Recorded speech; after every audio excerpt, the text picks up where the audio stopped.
Tree of Wonder, The Many Marvelous Lives of a Rainforest Tree by Kate Mesner. Illustrated by Simona Mulazani.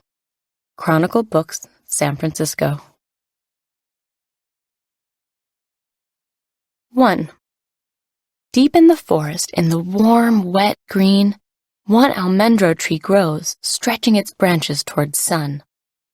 Among these gnarled roots and rutted bark, crisscrossed limbs and rain-drenched leaves, a whole hidden world bustles and thrives. A single almendro tree can produce more than 1 million flowers when it blooms. Later, animals will come from all over the forest to eat the fruit that it bears. Many others are already here, hidden in the shadows and leaves, and depend on the tree not just for food but for a home. In all, more than 1,000 different living things depend on this tree.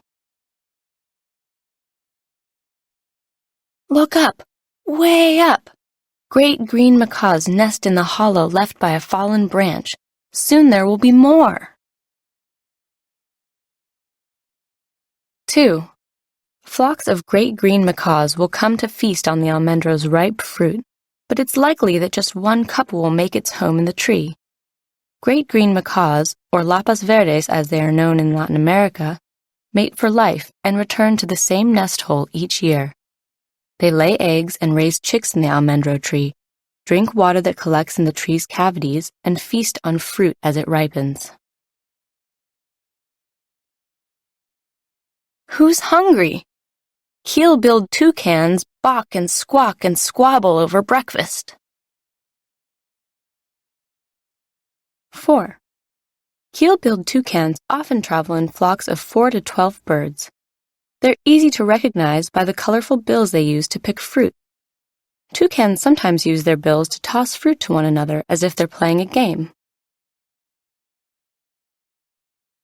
What's that growly, roaring sound? Howler monkeys swing and balance, chasing each other from branch to branch. Tag, you're it! That fruit is mine! 8. Howler monkeys usually live in troops, groups that range from just a few to nearly 20. They are the largest and loudest monkeys in Latin America. Male howler monkeys have extra large throats and vocal chambers so powerful their call can be heard 3 miles or 5 kilometers away. They're telling other monkeys, "This territory is taken by our troop, so keep moving." When howler monkeys take fruit from the almendro tree, they sometimes carry it away and drop their leftovers on the ground, spreading seeds. In this way, the almendro tree feeds the monkeys and the forest all at once. Deep in a moist, dark hollow, step inside and shine a light. Fruit bats sleep the day away upside down. When night comes, it will be their turn to feast on fruit. 16. During the day, groups of 5 to 20 fruit bats roost in caves or hollow trees. At night, they fly out to feed and may carry fruit to eating roosts far away. They gnaw off the flesh and drop the seeds to the forest floor. If someone buries the seeds, they might sprout. Plants with lighter seeds rely on wind to scatter them, but heavy seeds like the almendro trees need help from animals like bats and monkeys. Watch where you fly, fruit bats! Fer-de-lance vipers, a mother and her newborn babies, lurk curled and coiled, waiting for prey. 32. A female fer-de-lance may give birth to more than 50 live young snakes at a time, each one about 1 foot or 30 centimeters long. The fer-de-lance loves fallen branches and rotten logs on the forest floor. Females are larger than males and can grow to be 8 feet, or 2.4 meters, long. Even the babies can give a painful and dangerous bite. Toxic venom and an aggressive attitude make the fer-de-lance the deadliest snake in Costa Rica. Someone else is searching for food. Agouti sniff and snuffle the forest floor. They gorge on fallen fruit, then gather, dig, gather more. Agoutis stockpile food, hiding it away for later. 64. Agouti usually live in small family groups, but may gather in groups of up to 100 to feed. These animals help the almendro tree by collecting its seeds and burying them in secret stashes all over the forest, the same way squirrels might bury acorns in your lawn. Scientists say these animals are scatter-hoarding, hiding food in many places so that if another animal discovers one hiding spot, there will still be plenty of food left. Agouti bury so much food they can't keep track of it all, and some of those forgotten seeds grow into new almendro trees. Someone's playing hide and seek. Blue morpho butterflies flutter through leaves on electric blue wings and then land, brown bark invisible on the trunk. 128.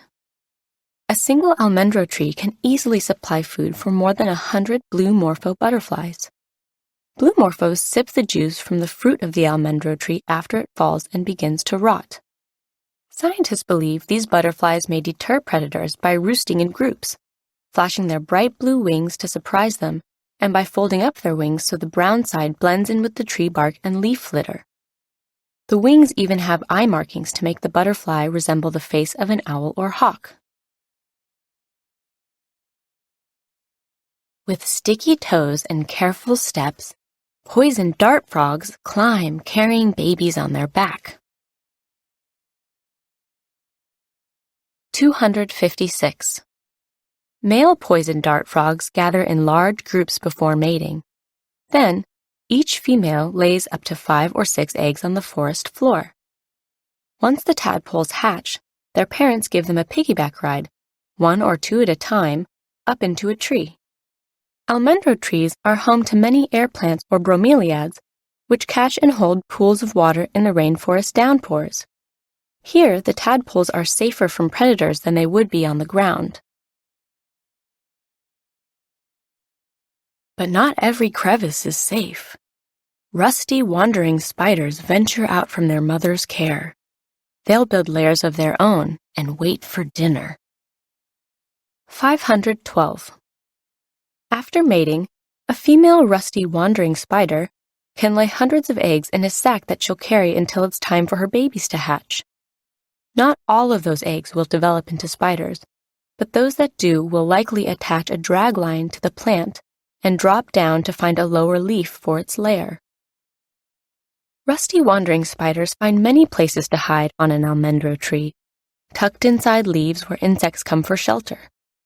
Some large wandering spiders even hunt frogs by sensing the vibrations produced when the frogs make courtship calls. Beneath, on the forest floor, leafcutter ants hurry-scurry over twisted roots, hauling cargo over their backs. 1024. Leafcutter ants live in underground colonies that range from several dozen to more than 3 or 4 million. These ants don't eat the leaves they collect. Instead, the ants take them to their nests, chew them up, and use them to feed the fungus they grow for their own meals. A single ant colony can strip a tree of its leaves in one day, but the ants rotate the plants they visit, so they rarely kill a whole tree. These ants take from the almendro tree, but they also give something back. When the ants cut holes in the canopies of other trees, light shines through the forest so new almendro trees can grow. Life multiplies again and again in this one almendro tree.